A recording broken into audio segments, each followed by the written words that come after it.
Assalamu alaikum. Dear Imam Omar, I hope this finds you well. Assalamu alaikum wa rahmatullah. Assalamu alaikum wa rahmatullah. So I'm praying regularly again and going to the masjid.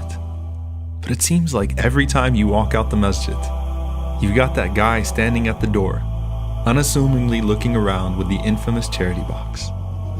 In our case, it's Kareem, who never seems to take a week off. If you're lucky, you'll have $1 to get yourself out of an awkward situation. But this time, all I had was a 20. Sure, I felt bad about it considering the fact that the Imam just gave a sermon on how to trust Allah with all of your affairs, and how dismayed Kareem seemed with me. I thought about giving him the 20, but I've seriously got a lot on my plate right now. Besides, what's $20 going to do? When you sit down and crunch the numbers over and over again, your expenses in life seem never ending, and you feel like it's only a matter of time before it all falls apart. I look at my niece Fatima and see that innocent, stress-free child that I once was. She gets her daily allowance of $1 just like I used to, and doesn't have to worry about spending on anything or anyone else.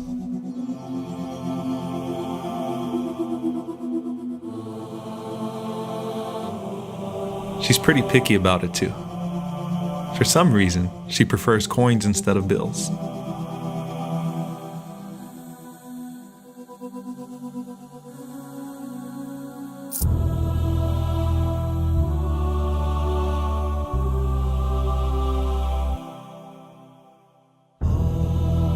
I just wonder what she does with all that change.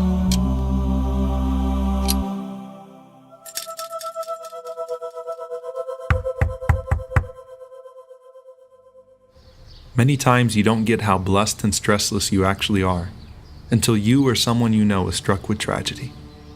Eunice came by that day and informed me that Kareem was actually hit by a car after Jum'ah and suffered 2 broken legs.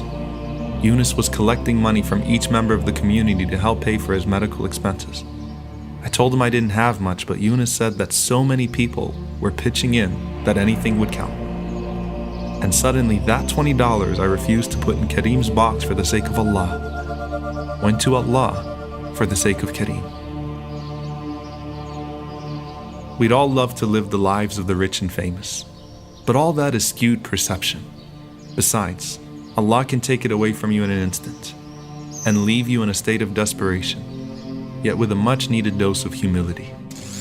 That's when it's all put back in perspective, and you realize the wisdom of the Prophet, peace be upon him, when he said that true richness lies in the heart. The smaller things in life start to mean so much more, and you realize you still have a whole lot to be grateful for.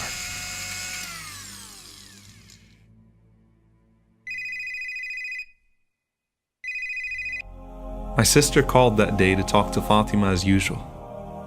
And after talking about everything, and I mean everything that happened that day, she asked to speak to me.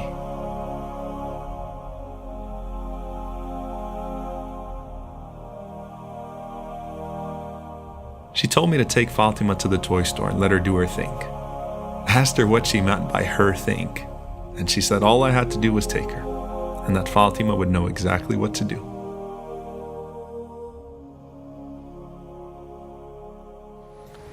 But just like with Kareem, tragedy is always around the corner, and people's happiest moments in life are often spoiled by unexpected disasters.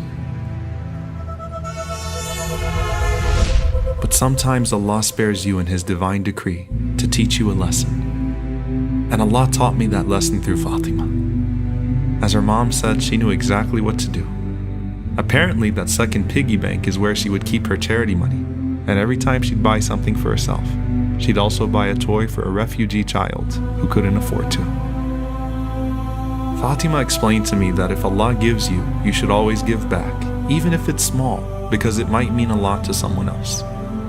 As usual, the little girl with the big heart was right.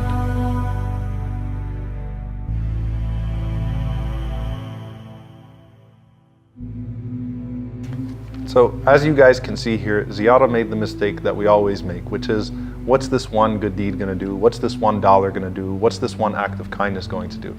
And the Prophet ﷺ, he warned us of that attitude. He said, لا تحقرن من المعروف شيئا. Do not belittle any one of your good deeds, even if it's serving a glass of water to your brother with a smile on your face, because you don't know which one Allah is going to accept. I mean, we constantly hear these numerous examples from the Prophet ﷺ about the woman, for example, that entered into paradise though she was an adulteress because she gave water to a thirsty dog, or the man who was strolling in paradise because he removed something harmful from the road.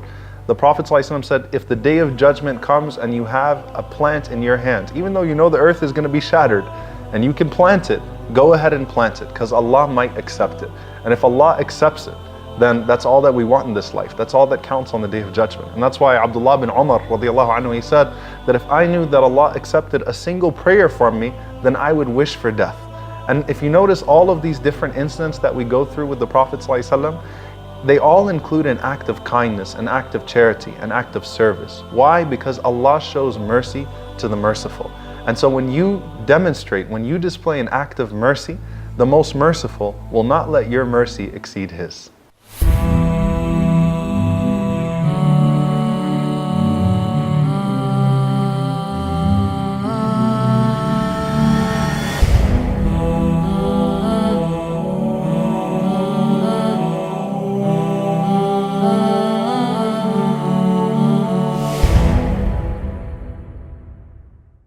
Assalamu alaikum.